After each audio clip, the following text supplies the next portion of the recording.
This is a stock PVC hose for the Cruze Generation 1. I have this as a spare. This is an OE part, as you see the GM label and the GM part number. This is the most important part of this thing, is this valve. This is the part that snaps onto the turbocharger inlet. This is the part that snaps onto the intake manifold. I'm going to show you my PVC system. That's just my spare. Okay. My PVC system has been upgraded radically. The only stock component of the system is that valve that I mentioned. That's right here. Okay, it's stock. Now you can't really see it, but I have this AN hose, or type of AN hose, just clamped to it with a nice clamp. It's one of these guys. Now I'm going to show you here. I followed this same path that the regular OE fit hose would take,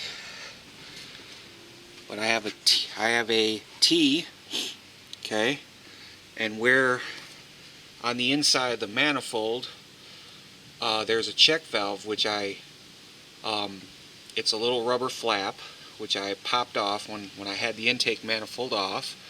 I popped it off. Then I followed the directions from the PVC fix kit video on how to glue it up. And you want to glue that up really well. And if you can't, let it sit overnight on the bench. Then I have a ZZP spacer plate. And I drilled it out to the largest diameter I could, which was, I think,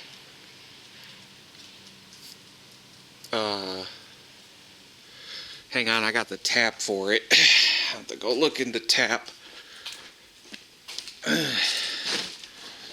Let's see, where did I put the tap?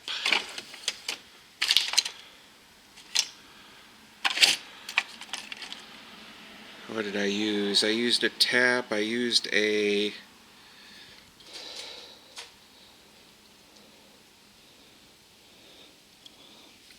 Did I use a quarter? I think I used a 1/4 inch. So I used a 1/4 inch tap, and I tapped out the hole that was already there to a 1/4 inch. And that line comes around to right here, where there's a check valve. Okay, and I'll show you that check valve. I have one spare. It goes into my T here. Now this spot, you want to follow directions from Menace Short on cutting and tap. Well, he didn't actually show you how to do it. You cut the top of the nipple, and then you tap it, the plastic, with a what is this?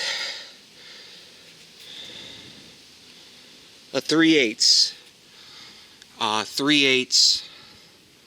NTP, and then you use a 3/8 NTP to a 10 AN, okay, and then I use nice braided AN type hose. I'm going to try to put links for a lot of these parts so you guys can find them.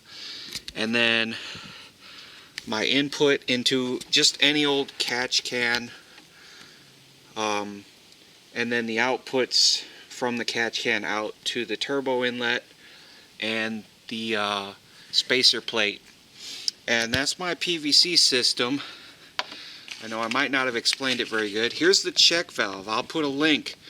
You can't use anything else, because if you use other check valves, you won't get the right flow. You'll blow a gasket on the engine. You'll leak oil. the performance of the PVC system is really critical on this engine. You must maintain negative pressure in the crankcase at all times, even under boost, which is why there's a check valve on this turbo here. I tried to put a check valve here, but the stock check valve for some reason is very special, and it opens under the right conditions when there's boost going on and keeps a negative pressure in the crankcase. You always want negative pressure in the crankcase on these engines, because if you don't have enough negative pressure, your turbo bearing is not very forgiving on allowing oil out. If the oil can't pass out the turbo bearing back to the crankcase, it'll just flow into the intake and exhaust streams past the bearing seal, and then you'll end up with a big problem, which I had. And even though I fixed this, my bearing still leaks just slightly, which is why I have a new turbo. Now that this is all working properly, I'm going to put a new one on. Hopefully it doesn't leak at all when I do that. But this system seems to be very good. The only drawback is this catch can is really small. It's only 200 milliliters, or maybe 250. And there's times that it has to be emptied, you know, on a weekly basis. I am filtering all of the ventilation from the crankcase, all of the vapors. I suppose if this went right, if I didn't filter everything and I only filtered the stuff going to the turbo, it would probably not need to be filtered quite as often. But it's pretty good setup.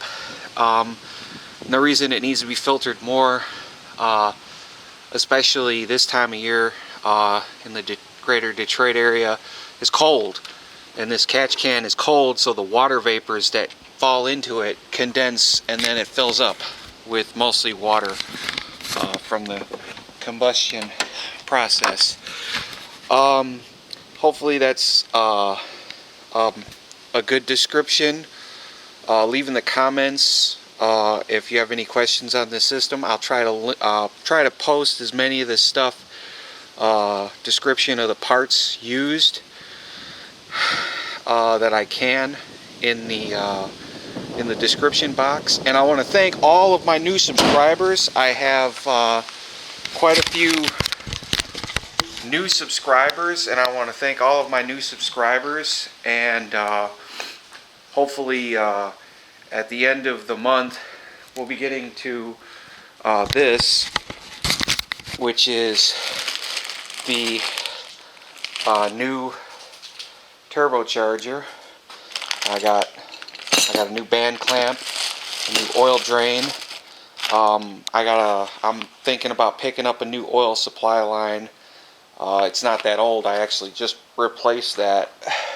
I'll look at it. I might just keep the same drain supply line, but I got a new drain line because my drain line isn't that great. I know it's not, so I'm gonna go ahead and change it out since I'm gonna be pulling this out. It's still in the box. I'll go over that in another video, but important PVC function on these cars. Very important.